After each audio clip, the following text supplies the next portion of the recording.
রাক্ষসী তাড়ানোর উৎসব।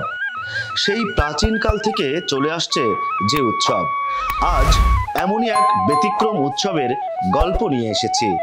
কুলহি মুচেত বঙ্গা উৎসবের নামটাও ব্যতিক্রম।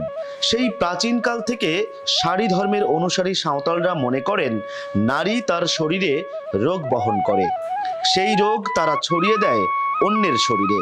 তাই নয় শুধু, ডাইনি রাক্ষসীদের তাড়াতে বৈশাখের এক ভোরে এই উৎসবের শুরুতে গ্রামের 3 মাথায় পাঠা বলি দেন সাঁওতাল পুরুষেরা। তারপর বাড়ি ছেড়ে চলে যান দূরে কোথাও। বলে রাখি, সাঁওতালদের বিশ্বাস, রাজাবিরাটে বৈশাখী মেলায় অনেকে বেড়াতে আসেন। মেলা থেকে আত্মীয় স্বজন চলে আসে আদিবাসী পল্লীতে।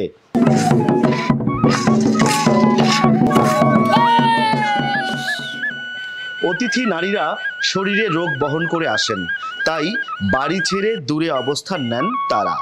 তারপর বাড়ির গৃহিণীদের বাদ দিয়ে মাংস ভাগাভাগি করে নিজেরাই রান্না করে খাওয়া দাওয়ার পর্ব শেষ করে বাড়ি ফিরে যান। এই রান্না বাড়ির নারীদের খাওয়ার কোনো সুযোগ নেই।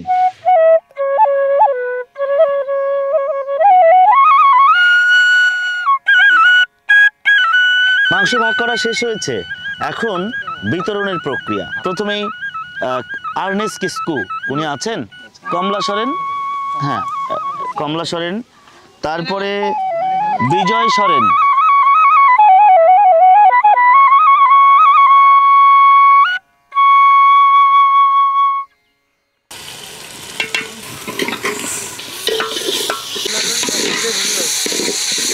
চারিদিকে সবুজের সমারোহ। এই যে দেখছেন সবুজ ধান ক্ষেত, যতদূর চোখ যায় সবুজ আর সবুজ। ইতিমধ্যেই ধান গাছের বুক চিরে মৌমাথায় বেরিয়েছে ধানের শীষ।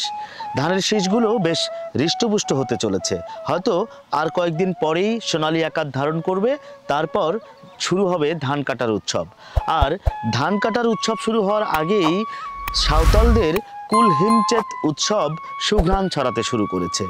এই যে দেখছেন সাঁওতাল পুরুষরা রান্না করছে, পোলাও রান্না হচ্ছে। বাড়িতে গৃহিণীদের রেখে শুধু পুরুষরা আজ রান্না করছে। সেই রান্নার ঘ্রাণ বাতাসে ছড়িয়ে পড়েছে ইতিমধ্যেই। একসাথে অনেক চুলা জ্বলছে, রান্না হচ্ছে। সব চুলোতে একই রান্না, পাঠা বলির মাংস, সেই মাংসের সাথে চিকন পোলাওয়ের চাল, পোলাও রান্না হচ্ছে। বাড়ির গৃহিণীরা সবাই বাদ, আজ রান্না করছেন সাঁওতাল পুরুষরা। বিশ্বনাথ সরেনের চুলায় রান্না হচ্ছে, টকবক টকবক করছে একদম। এই যে রান্না প্রায় শেষের দিকে, কিছুক্ষণের মধ্যে নামবে। দাদা, কেমন হবে স্বাদ? ভালো, অসাধারণ স্বাদ হবে, ঘ্রাণটাই তাই বলছে। কলা পাতায় খাওয়া হবে না? কিছুক্ষণের মধ্যে কলা পাতা নিয়ে বসবো, কলা পাতায় বিশ্বনাথ সরেনের রান্না খাবো আজ। কুলহিমচেত উৎসব আগেও বলেছি, সেই উৎসব উপলক্ষে মূলত রান্না হচ্ছে। ভোরবেলা পাঠা বলি হয়েছিল, সেই পাঠার মাংস ভাগ করা হয়েছে। সেই মাংস দিয়ে পোলাওয়ের চাল, গরম মশলা, সয়াবিন তেল, হ্যাঁ লং গোলমরিচ, অনেক মশলা মিশিয়ে হলুদ লবণ দিয়ে এই যে পোলাও রান্না হচ্ছে। মানে খুব লোভ হচ্ছে কতক্ষণে নামে। নামার সময়ও হয়েছে। ব্রিটিশ দা, একটু বলবেন কেন এই উৎসব করেন আপনারা?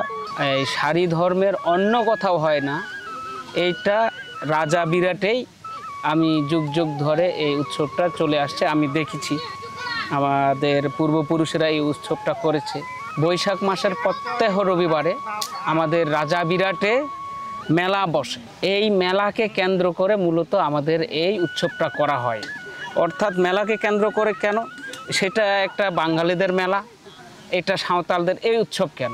আমাদের যে আত্মীয় স্বজনেরা আসবে মেলাতে, তাদেরকে তারা যখন আমাদের গ্রামে আসবে, কেউ হয়তো মেলাতে ঘুরতে এসে, মেলা করতে এসে আমাদের গ্রামে এসে থাকবে, খাবে দাবে যাবে।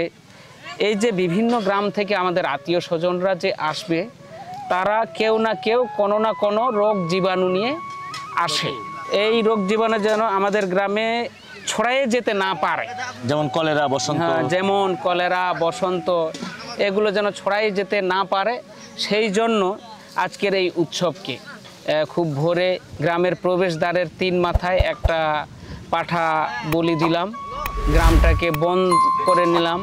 চৈত্র মাসের শেষ দিন পর্যন্ত আমাদের গ্রাম এরকম বন্ধ অবস্থায় থাকবে। আমাদের সংস্কৃতিতে ধারণা করা হয় এই যে রোগগুলোকে বেশিরভাগ ক্ষেত্রেই ক্যারি করে নারীরা। আর আমাদের সংস্কৃতিতে আছে যে ধারণা করা হয় যে নারীরাই ডাইনি রূপে এই রোগগুলোকে নিয়ে আসে, যে জন্য এই মহিলাদের বা নারীদেরকে থেকে আমরা আলাদা করে দূরে এসে আমরা রান্না বান্না করে খাই। এটাই হচ্ছে কুলহি মুচেত বঙ্গার উৎসব। সাঁওতালদের কুলহি মুচেত উৎসবে এসেছিলাম। এই যে তাদের উৎসবে রান্না হলো পোলাও, মাংস।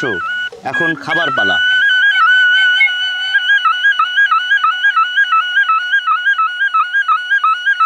পাঠার মাংসের সাথে পোলাও রান্না হলো। কোনো ভাই স্বাদটা অসাধারণ ছিল না? এটা খুবই সুন্দর। কিন্তু সবাই মিলে রান্না করার এবং বিশেষ করে এই রান্নাটার স্বাদ অতুলনীয়। এখানে তেলের বাহুল্য নেই, অতিরিক্ত মশলার বাহুল্য নেই, যাতে যে কোনো মানুষ খুব মানে তৃপ্তির সাথে এটা খেতে পারবে। অনেকটা ব্যতিক্রম না উৎসবটা?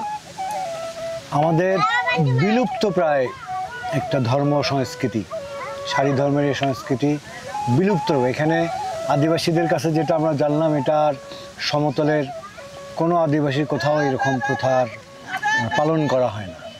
ডাইনি তাড়ানো অনুষ্ঠান বিশেষ করে রোগ শোক, বিভিন্ন ধরনের অশনি সংকেত, যেগুলো অশনি সংকেত বা মানুষের অমঙ্গল অশুভ শক্তি বিতরণ করার একটি প্রথা।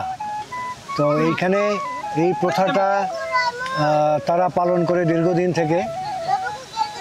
এই পালন করার মধ্য দিয়ে তারা একটা বার্তা দেয় যে আমাদের গ্রামে সব কিছু শুভ হোক, আমরা ভালো থাকি।